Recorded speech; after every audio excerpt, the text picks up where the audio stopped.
Hello students, मेरा नाम है अनुभव स्वामी। और स्टूडेंट्स, आज हम क्लास 10th की सीरीज़ को कंटिन्यू रखते हुए आज एक नई वीडियो के साथ, नए टॉपिक के साथ वीडियो को स्टार्ट करने जा रहे हैं। तो आज जो टॉपिक हम करने वाले हैं वो कॉन्वेक्स मिरर के थ्रू इमेज फॉर्मेशन से रिलेटेड होगा।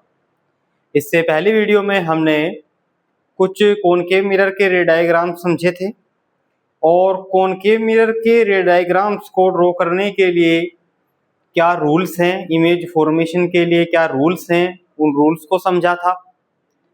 तो मैं आपको सजेस्ट करूंगा कि इस वीडियो की बेटर अंडरस्टैंडिंग के लिए आपको इससे प्रीवियस वीडियोस देख लेनी चाहिए ताकि कॉन्सेप्ट बेटर वे में क्लियर हो सके। तो चलिए शुरू करते हैं आज का टॉपिक। तो आज का टॉपिक है rules for obtaining images formed by a convex mirror. कल की वीडियो में हमने समझा था rules for obtaining images formed by A concave mirror, यानी कॉनकेव मिरर के जरिए, कॉनकेव मिरर के द्वारा जो इमेजेस बनती हैं उन इमेजेस के बनने के रूल्स क्या हैं, नियम क्या हैं। आज की वीडियो में हम समझ रहे हैं कि कॉन्वेक्स मिरर के थ्रू जो ऑब्जेक्ट की इमेज बनती है तो उन इमेज के बनने के रूल्स क्या हैं। तो बेसिकली यहाँ हम कॉन्वेक्स मिरर के केस में दो रूल्स समझेंगे और पहला रूल जो होगा उसमें हम एक इंसिडेंट रे को प्रिंसिपल एक्सिस के पैरेलल जो है इंसिडेंट कराएंगे on the eight the surface of convex mirror, और दूसरे रूल में हम एक रे को कुछ इस तरीके से इंसिडेंट करवाएंगे eight the surface of convex mirror कि पॉलिश्ड सरफेस के बिहाइंड उसको अगर हम आगे की तरफ एक्सटेंड करें रे को तो वो हमें सेंटर ऑफ कर्वेचर पे मिलती हुई लगे, जबकि वो वहां से एक्चुअल में क्या हो रही हो, अपने पथ को रिट्रेस कर रही हो या रिपीट कर रही हो, एक्चुअल में ऐसा हो। तो चलिए वन बाय वन देख लेते हैं कि क्या है। रूल नंबर 1 कहता है कि यहाँ अगर हम एक कॉन्वेक्स मिरर लगे, तो ये हमने एक कॉन्वेक्स मिरर लिया जिसको हमने m डैश से रिप्रेजेंट किया हुआ है, and this is the pole capital P of this convex mirror, right, correct करें, कॉन्वेक्स मिरर। और कॉन्वेक्स मिरर के थ्रू ये लाइन, हॉरिजॉन्टल लाइन पास हो रही है, इसको हम कह रहे हैं प्रिंसिपल एक्सिस। तो अगर हम प्रिंसिपल एक्सिस के पैरेलल कोई भी रे इंसिडेंट कराते हैं eight the surface of convex mirror तो वो रे क्या होनी चाहिए, रिफ्लेक्ट होगी। तो हम इससे पहले समझ चुके हैं कि convex mirror behaves like a diverging mirror. किस तरीके से बिहेव करता है, डाइवर्जिंग मिरर की तरह ये बिहेव करता है।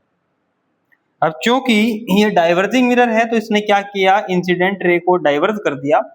जब हमने इस डाइवर्ज रे को पीछे की तरफ एक्सटेंड करा तो हमें ऐसा लग रहा है कि ये रे कहाँ पे मीट कर रही है, फोकस पॉइंट पे मीट कर रही है। इसी वजह से जो कॉन्वेक्स मिरर है ये always virtual and erect image का फॉर्मेशन करेगा।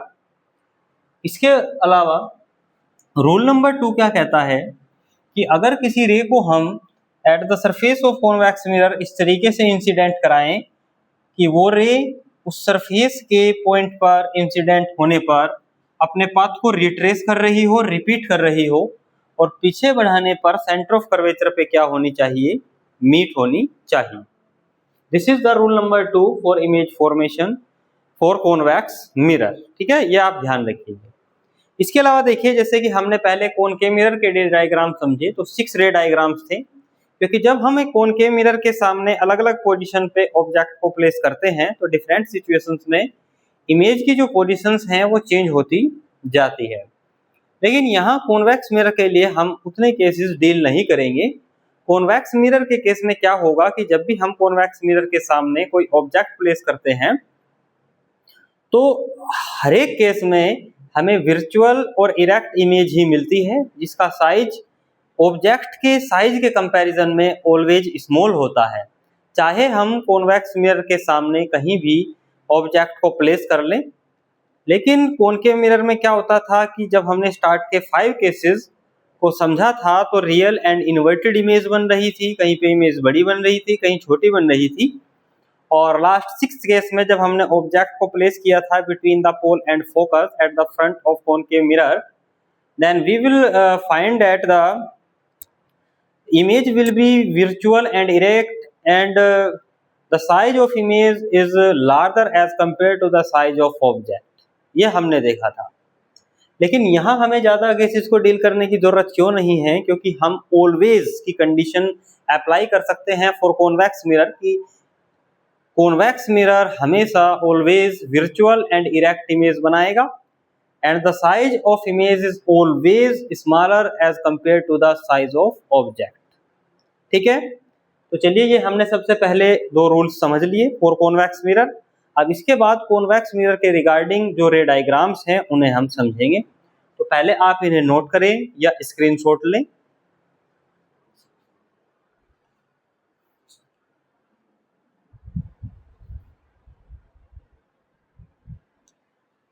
चलिए, तो इसके बाद हम कॉन्वेक्स मिरर से रिलेटेड जो रे डायग्राम्स हैं उनको समझते हैं वन बाय वन।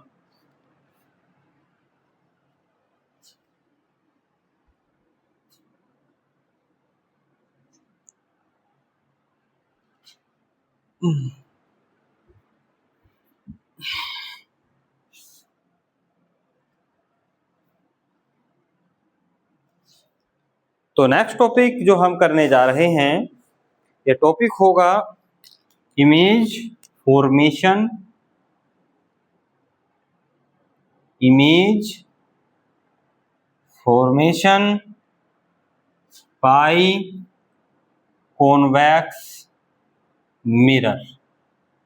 इसके जरिए समझेंगे हम कॉन्वेक्स मिरर के जरिए, कॉन्वेक्स मिरर के द्वारा जो इमेज बनेगी वो किस तरीके की इमेज होगी, ये हम समझेंगे।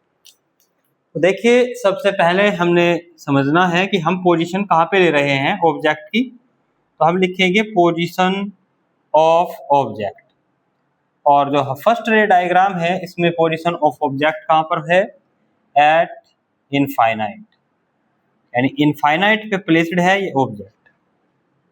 तो कॉन्वेक्स मिरर का जो सिंबल है कुछ इस तरीके से हम ड्रॉ करेंगे। ये पॉलिश्ड सरफेस हो गया, and this is convex mirror, convex mirror, and also we know that the middle point of this convex mirror is said to be pole, which is represented by capital letter P, and a horizontal line which is passes through this pole is also known as principal axis, principal axis, right?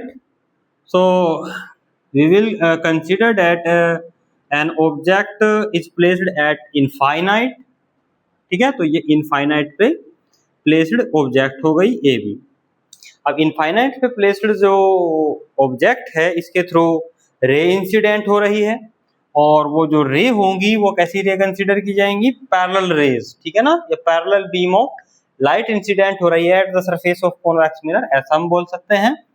तो this is parallel रे, ये किसके parallel है, ये principal axis के parallel है। और as we know that convex mirror is diverging mirror, ठीक है ना। तो कॉन्वेक्स मिरर क्या कर देता है, रेज को जो कि प्रिंसिपल एक्सिस के पैरेलल आ रही होती है उनको डाइवर्ज कर देता है, स्प्रेड कर देता है, बिखेर देता है। तो ये हो गई डाइवर्ज कुछ इस तरीके से। इसी तरीके से प्रिंसिपल एक्सिस के पैरेलल ये नीचे की तरफ हमने एक रे इंसिडेंट कराई कॉन्वेक्स मिरर के सरफेस पर, तो ये भी क्या हो रही है, डाइवर्ज हो रही है, करेक्ट। तो इन डाइवर्जिंग रेज को जब हम देखें, ऑब्जर्व करें, तो ये क्या कहीं मीट कर रही है इस तरफ रिफ्लेक्टिंग सरफेस की तरफ, तो कहीं भी मीट नहीं कर रही है।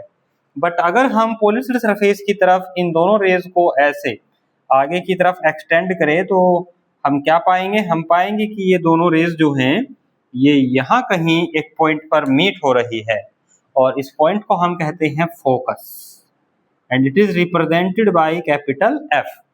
और हमें पता है कि जब रेज एक्चुअल में मीट ना हो रही हो, अपीयर हो रही हो, प्रतीत हमें ऐसा हो रहा हो कि लाइट रेज मीट कर रही हैं जबकि रियलिटी में वो मीट नहीं कर रही, तो उस सिचुएशन में जो इमेज बनती है वो कैसी इमेज होती है, virtual image.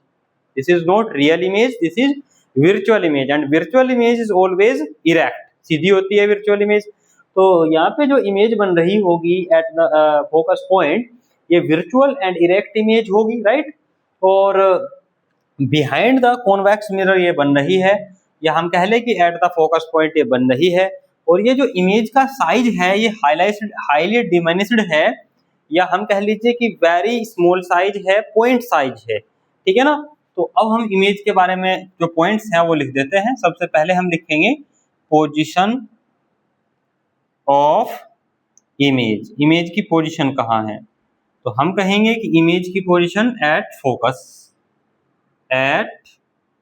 Focus capital F. फिर हम कहेंगे कि साइज ऑफ इमेज या नेचर ऑफ इमेज क्या है, नेचर ऑफ इमेज क्या है। तो नेचर ऑफ इमेज का मतलब है कि यहाँ पर जो इमेज बन रही है वो कैसी है, वर्चुअल एंड इरेक्ट।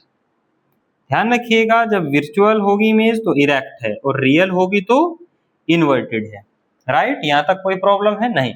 इसके बाद हम बात करें size of image, size of image. तो हम यहाँ पे लिख सकते हैं हाईली डिमिनिश्ड, या हम इसको पॉइंट साइज भी कह सकते हैं, पॉइंट साइज, ठीक है ना। ये साइज ऑफ इमेज होगा। तो ये फर्स्ट रे डायग्राम है जब ऑब्जेक्ट को हम प्लेस करते हैं इनफाइनाइट पर, और उस कंडीशन में हमें कुछ इस तरीके की इमेज मिलती है। ये रे डायग्राम के थ्रू हम समझ पा रहे हैं। चलिए इसको आप जो है नोट डाउन करें। इसके बाद हम सेकंड एंड लास्ट रे डायग्राम देखेंगे फॉर कॉन्वेक्स मिरर। अब मैं ये बात आपको रिपीट कर रहा हूँ कि कॉन्वेक्स मिरर के लिए इतने कम केसेस क्यों हैं, रे डायग्राम्स कम क्यों हैं। वो इसलिए क्योंकि कॉन्वेक्स मिरर के सामने हम कहीं भी ऑब्जेक्ट को प्लेस कर लें। अब जब हम सेकंड केस लेंगे, ऑब्जेक्ट को थोड़ा सा कॉन्वेक्स मिरर की तरफ शिफ्ट करेंगे और भी शिफ्ट करते जाएं, तो हमें हर एक कंडीशन में जो इमेज है वो ऑब्जेक्ट की इमेज वर्चुअल एंड इरेक्ट देखने को मिलेगी, और हमेशा स्मॉल साइज होगा इमेज का as compare to the size of object, यानी ऑब्जेक्ट के साइज से हमेशा छोटी इमेज बनाती है। तो कॉन्वेक्स मिरर की कंडीशन में हम ये बात ऑलवेज कह सकते हैं, जबकि कॉनकेव मिरर के केस में हम ये नहीं कह सकते कि कॉनकेव मिरर ऑलवेज ऐसी इमेज बनाता है जिसका साइज ऑब्जेक्ट से बड़ा हो, या फिर हम ये नहीं कह सकते कि ऑलवेज कॉनकेव मिरर ऐसी इमेज बनाता है जिसका साइज ऑब्जेक्ट से छोटा हो। बट कॉन्वेक्स मिरर के केस में हम ऐसा कह सकते हैं। इसी वजह से कॉन्वेक्स मिरर के जो रे डायग्राम्स है वो ज्यादा हम नहीं बनाते हैं। तो चलिए अब नेक्स्ट रे डायग्राम को देख लें।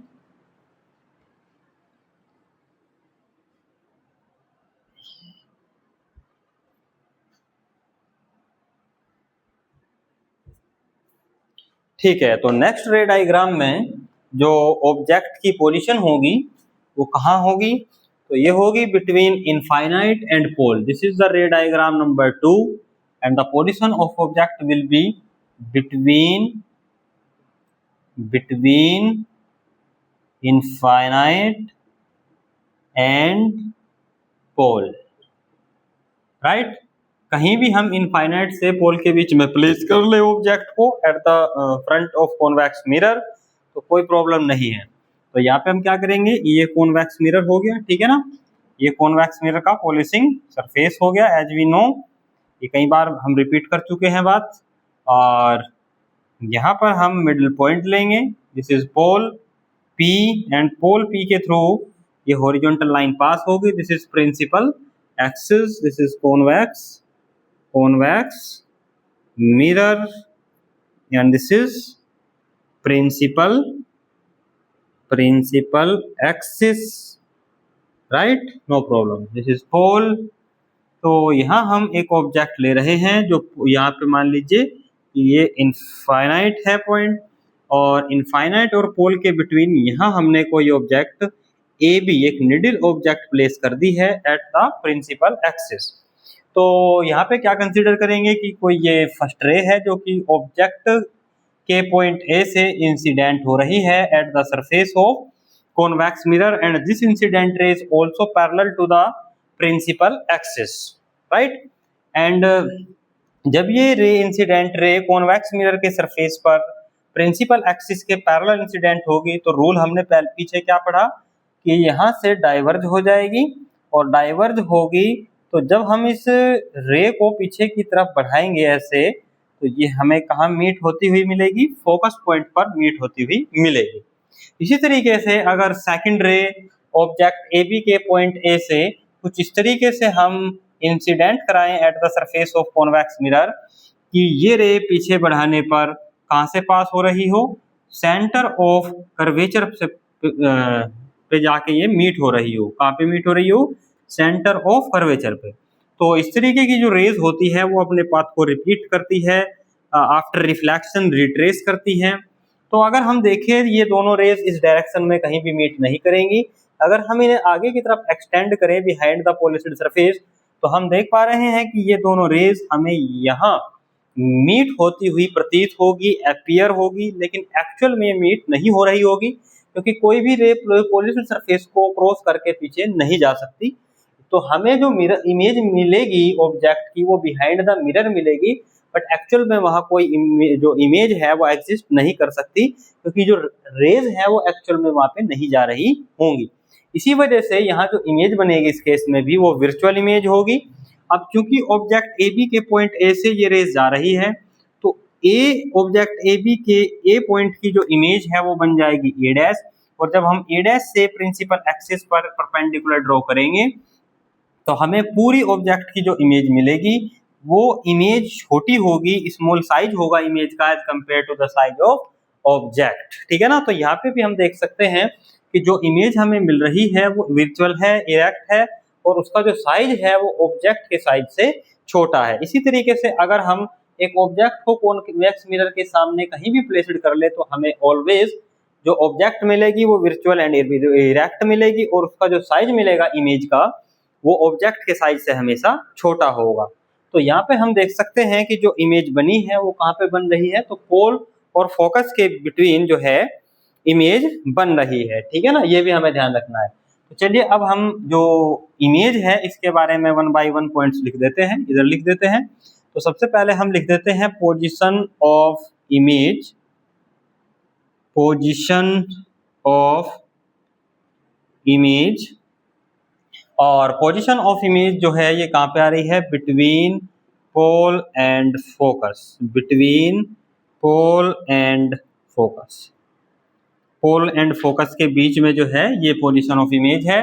इसके बाद अगर हम बात करें नेचर ऑफ इमेज की, नेचर ऑफ इमेज, तो नेचर ऑफ इमेज की अगर हम बात कर लें तो ये हो जाएगी virtual and erect, virtual and erect, real image नहीं होगी, वर्चुअल इमेज है। और थर्ड अगर हम बात कर ले साइज ऑफ इमेज की, साइज ऑफ इमेज, तो साइज ऑफ इमेज क्या है यहाँ पे, स्मॉल साइज है, small size as compare to the size of object, यानी ऑब्जेक्ट के साइज के कंपैरिजन में जो इमेज का साइज होगा वो कैसा साइज होगा, स्मॉल साइज होगा, रिड्यूस्ड साइज होगा, ऐसा हम कह सकते हैं। तो यहाँ तक हमने क्या कर लिया, जो कॉन्वेक्स मिरर और कॉनकेव मिरर के रे डायग्राम्स हैं और इमेज फॉर्मेशन के रूल्स हैं। आजकल क्या है कि बोर्ड एग्जामिनेशन में इमेज फॉर्मेशन के रूल से भी क्वेश्चन आ रहे हैं, तो ये सभी हमने कवर कर लिए हैं। ठीक है ना। तो इसके बाद हम जो नेक्स्ट टॉपिक स्टार्ट करेंगे, लेकिन उससे पहले आप इसे नोट करें या स्क्रीनशॉट लें ताकि आप बाद में नोट्स प्रिपेयर कर सके। देखिए मैं बार बार बता रहा हूँ, हमारी क्लास सिर्फ यही नहीं है कि हम को सिर्फ जो है देख कर लिखना है, हमें एक बेटर अंडरस्टैंडिंग के साथ साथ वेल नोट्स भी प्रिपेयर करने हैं ताकि बाद में भी हम जो सब्जेक्ट का रिवीजन है वो कर सके। ठीक है ना। तो मैं साइड हूँ, आप स्क्रीनशॉट ले सकते हैं या वीडियो को स्टॉप करके नोट्स प्रिपेयर कर सकते हैं। तो चलिए इसके बाद जो है हम नेक्स्ट टॉपिक स्टार्ट करेंगे। हम समझेंगे कि कॉनकेव मिरर और कॉन्वेक्स मिरर के हमारे डेली लाइफ में क्या यूजेस हैं, कहाँ हम इनको यूज करते हैं, और इन यूजेस से जो है डायरेक्टली कई बार क्वेश्चंस भी देखने को मिलते हैं, कई बार जो है डायरेक्टली यूजेस भी पूछ लिए जाते हैं बोर्ड एग्जाम में। तो चलिए अब शुरू करेंगे next topic.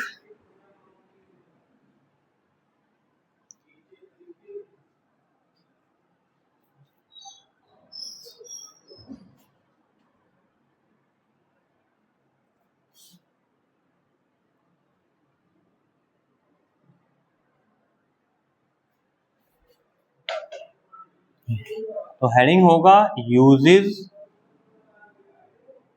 Of spherical mirrors. Uses of spherical mirrors. Spherical mirrors का यूज क्या है?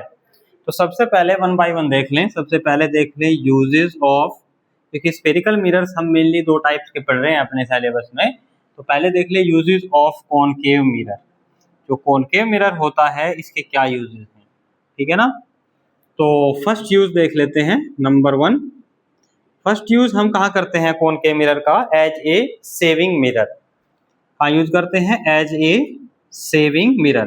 कई बार बोर्ड एग्जामिनेशन में क्वेश्चन बनता है, मैं जैसे कि बता चुका हूं कि जो क्वेश्चंस हैं वो हम जब चैप्टर का पूरा थ्योरी सेक्शन कंप्लीट कर लेंगे उसके बाद हम क्वेश्चंस करेंगे, ताकि हमें चैप्टर की एक वेल अंडरस्टैंडिंग बन जाए, कॉन्सेप्ट जो है हमारे बिल्कुल क्लियर हो जाए और आफ्टर दैट हम क्वेश्चंस को अच्छी तरीके से सोल्व कर सके और समझ सके। तो एज ए सेविंग मिरर हम यूज करते हैं कॉनकेव मिरर को। तो क्वेश्चन ये बनता है कि जो सेविंग कर रहा है पर्सन, उसे कॉनकेव मिरर के सामने अपने फेस को कहाँ प्लेस करना चाहिए? तो इसका जवाब होगा कि पर्सन को अपना जो फेस है वो पोल और फोकस के बिटवीन प्लेस करना चाहिए, क्योंकि अगर पोल और फोकस के बिटवीन फेस होगा तो उस कंडीशन में जो फेस की इमेज है वो फेस के एक्चुअल साइज से बड़ी इमेज बनेगी, जिससे कि पर्सन अपने फेस की इमेज को क्लियरली देख पाएगा।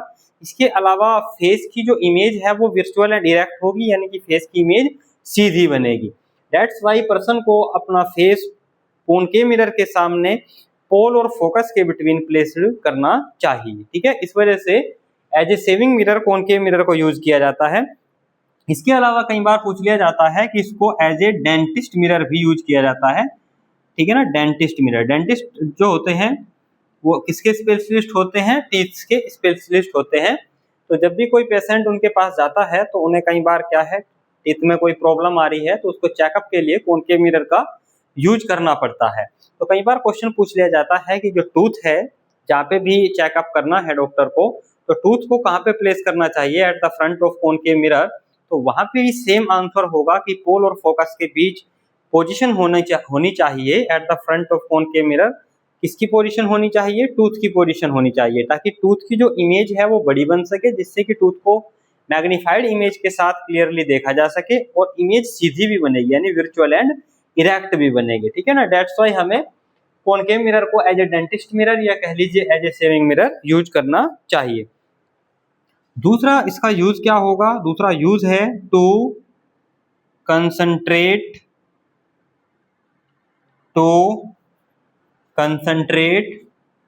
लाइट, यानी लाइट को कंसंट्रेट करने के लिए भी यूज किया जाता है। कंसंट्रेट का मतलब ये है कि हमने प्रीवियस क्लास में जो पढ़ा था कि कॉनकेव मिरर जो होता है ये एक कन्वर्जिंग मिरर होता है। कन्वर्जिंग मिरर मीन्स कि अगर हम कॉनकेव मिरर पर एक पैरेलल बीम ऑफ लाइट को इंसिडेंट कराएं तो वो बीम जो है एक फोकस पे कन्वर्ज हो जाती है, यानी सभी रेज जो है वो एक पॉइंट पे कन्वर्ज हो जाती है, कंसंट्रेट हो जाती है।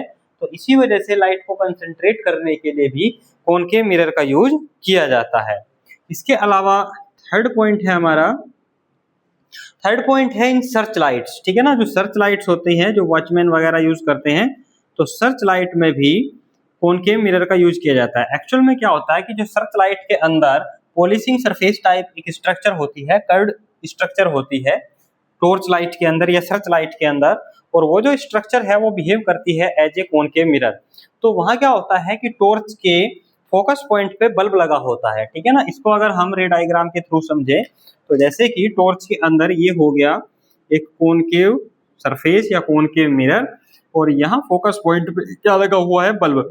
तो बल्ब से जो रेज है वो कॉनकेव मिरर पे कुछ इस तरीके से इंसिडेंट होगी, और जो रेज फोकस से कॉनकेव मिरर के सरफेस पे इंसिडेंट होगी वो क्या हो जाएगी? आफ्टर रिफ्लेक्शन प्रिंसिपल एक्सिस के पैरेलल हो जाएगी। तो इस तरीके से जो पैरेलल रेज है वो काफी लॉन्ग डिस्टेंस कवर करके दूर तक जाएगी, जिससे कि ऑब्जेक्ट की सर्चिंग में एज ए सर्च लाइट जो है हम कॉनकेव मिरर का जो है कह सकते हैं कि कॉनकेव मिरर का सर्च लाइट में हम यूज कर सकते हैं, बेनिफिट ले सकते हैं।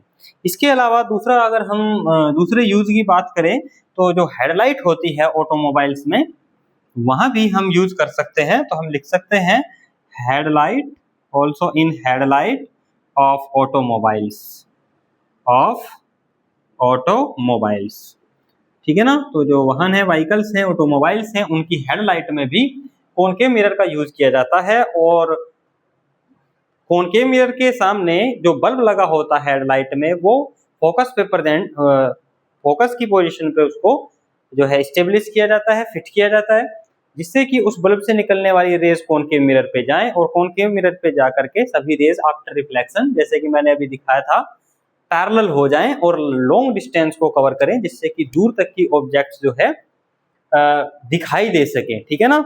इसके अलावा हम इसके एक और यूज की बात कर लें, फोर्थ, तो इसको हम यूज करते हैं इन एस्ट्रोनॉमिकल, इन रिफ्लेक्टिंग टाइप, ठीक है ना, reflecting type astronomical telescopes. Astronomical telescopes होते हैं जिनके थ्रू हम सेलेस्टाइल बॉडीज देख सकते हैं, जैसे कि प्लैनेट्स, स्टार्स, मून, ठीक है ना। इस तरीके की बॉडीज का इंस्पेक्शन जो है हम रिफ्लेक्टिंग टाइप कह सकते हैं कि सेलेस्टाइल बॉडीज के इंस्पेक्शन के लिए हम इस तरीके के टेलीस्कोप का यूज कर सकते हैं। और ऐसे टेलीस्कोप की स्ट्रक्चर के अंदर कॉनकेव मिरर का यूज किया जाता है। ध्यान रखें कि जो मिरर्स हैं वो रिफ्लेक्शन की कॉन्सेप्ट पे बेस होते हैं, इस वजह से, क्योंकि एस्ट्रोनॉमिकल टेलीस्कोप दो तरीके के होते हैं, एक रिफ्लेक्शन की कॉन्सेप्ट पे बेस होते हैं जिनमें लेंसेज यूज होते हैं, दूसरा रिफ्लेक्शन की कॉन्सेप्ट पे बेस्ड होते हैं जिनमें मिरर्स भी लगे होते हैं, ठीक है ना। तो कॉनकेव मिरर्स का यूज कहाँ किया जाता है, जो रिफ्लेक्टिंग टाइप एस्ट्रोनॉमिकल टेलीस्कोप्स होते हैं उनके अंदर इनका यूज किया जाता है।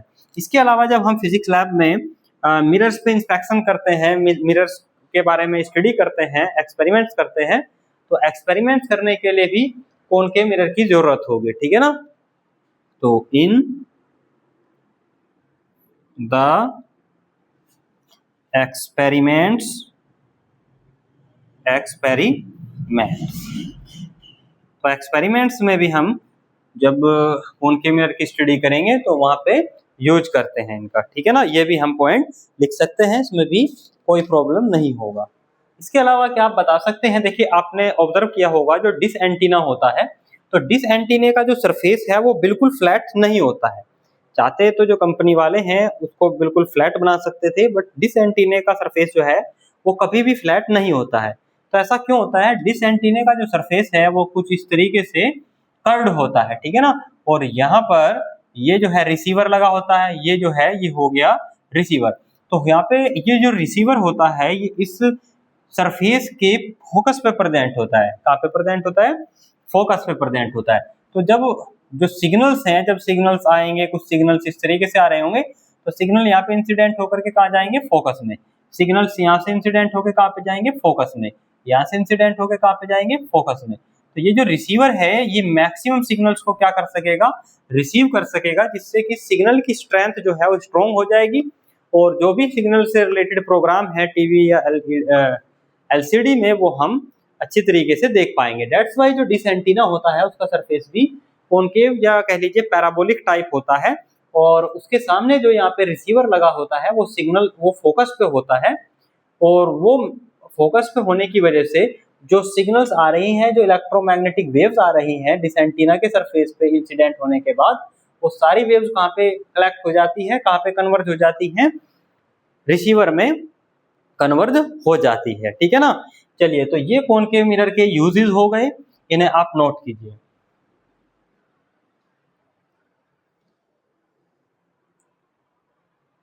चलिए, इसके बाद हम नेक्स्ट टॉपिक करेंगे जिसके अंदर हम समझेंगे कि कॉन्वेक्स मिरर के यूजेस क्या है।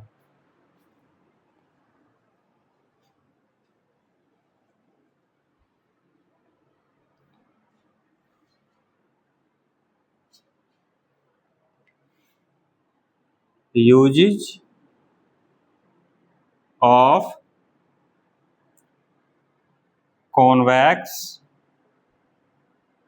Mirror, uses of convex mirror, ये टॉपिक पे। अब देखिए, जो कॉन्वेक्स मिरर है इसका यूज हम कहाँ करते हैं, तो इसका यूज करते हैं first as a rear view mirror. ठीक है ना, ये क्वेश्चन एग्जामिनेशन में बहुत बार पूछा जाता है। इन ऑटोमोबाइल्स, जो वाहन होते हैं, तो उनके अंदर as a rear view mirror किस मिरर का यूज किया जाता है? कॉन्वेक्स मिरर का, जिसको हम डाइवर्जिंग मिरर भी बोलते हैं। लेकिन क्वेश्चन क्या पूछा जाता है बोर्ड एग्जाम में कि रियर व्यू मिरर जो है वो कॉन्वेक्स मिरर है। ठीक है, ये तो हमें पता है, लेकिन इनका यूज क्यों किया जाता है, क्या कारण है? तो इसके पीछे रीजन ये होगा, जैसे कि अभी हमने पढ़ा कि जो कॉन्वेक्स मिरर के रे डायग्राम्स में समझा कि कॉन्वेक्स मिरर के थ्रू जो इमेजेस बनती है वो हमेशा ऑब्जेक्ट के साइज से छोटी इमेज होती है। ठीक है ना, इसके अलावा ये जो इमेज बनाता है वो हमेशा सीधी बनाता है।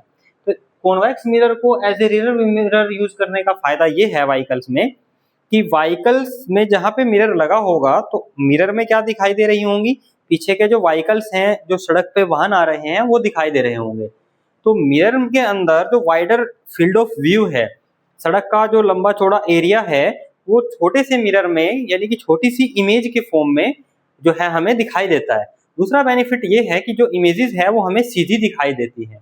तो इस वजह से व्हीकल्स में हम रियर व्यू मिरर यूज करते हैं। हमने क्या समझाया कि कॉन्वेक्स मिरर को as a rear view mirror use क्यों करते हैं वाहन में। इसका रीजन ये है कि जो कॉन्वेक्स मिरर है ये एक वाइड व्यू जो है वो कवर करता है, यानी कि एक बड़े एरिया को एक छोटी सी इमेज में चेंज करके हमें दिखा देता है। और इमेज भी कैसी होती है? सीधी, यानी इरेक्ट इमेज होती है, वर्चुअल इमेज होती है। सेकंड हम कहाँ यूज करते हैं? तो सेकंड यूज है as a device to check theft. ठीक है ना, देखिए एक्चुअल में क्या है, आजकल तो क्या है कि टेक्नोलॉजी बढ़ गई है, सभी शॉप्स में जो है सीसीटीवी कैमरा जो है लगवा लेते हैं। लेकिन पहले क्या होता था कि जहाँ पे शॉपकीपर बैठा होता है वो साइड में वहीं पे एक कॉन्वेक्स मिरर लगवाता था। उस कॉन्वेक्स मिरर में क्या होता है था कि जो भी शॉप पे आ रहे हैं कस्टमर्स या आसपास जो भी सड़क पे आवाजाही चल रही है, वो आसपास की गतिविधियों पर कॉन्वेक्स मिरर के थ्रू जो है वो ध्यान रख लेते थे। क्योंकि कॉन्वेक्स मिरर जो क्या होता है, एक लंबे चौड़े एरिया की इमेज को एक छोटे से एरिया में छोटी सी इमेज बना करके शो कर देता है। ठीक है ना, इसी वजह से इसको कैसे यूज करते थे? As a device to check the theft in shops use करते थे, राइट।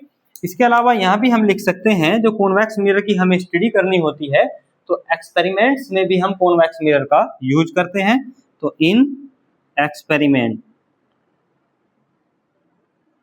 ठीक है ना, ये भी हम लिख सकते हैं। तो ये कॉन्वेक्स मिरर के जो है कुछ यूजेस हो गए। ठीक है, तो अब तक हमने क्या समझा?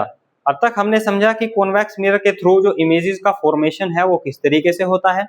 फिर हमने समझा कि अगर हम कॉन्वेक्स मिरर के सामने इनफाइनाइट पर या इनफाइनाइट और फोकस के बिटवीन कहीं भी ऑब्जेक्ट को प्लेस करें तो किस तरीके की इमेज बनेगी। उसके बाद हमने समझा कि जो कॉनकेव मिरर और कॉन्वेक्स मिरर होते हैं इनके यूज क्या है। ठीक है ना, क्या समझा इसके बाद हमने कि इनके यूज क्या है। ठीक है ना, तो आज के टॉपिक्स हम यहीं तक रखेंगे और आप जो है तब तक रिवीजन करते रहिए।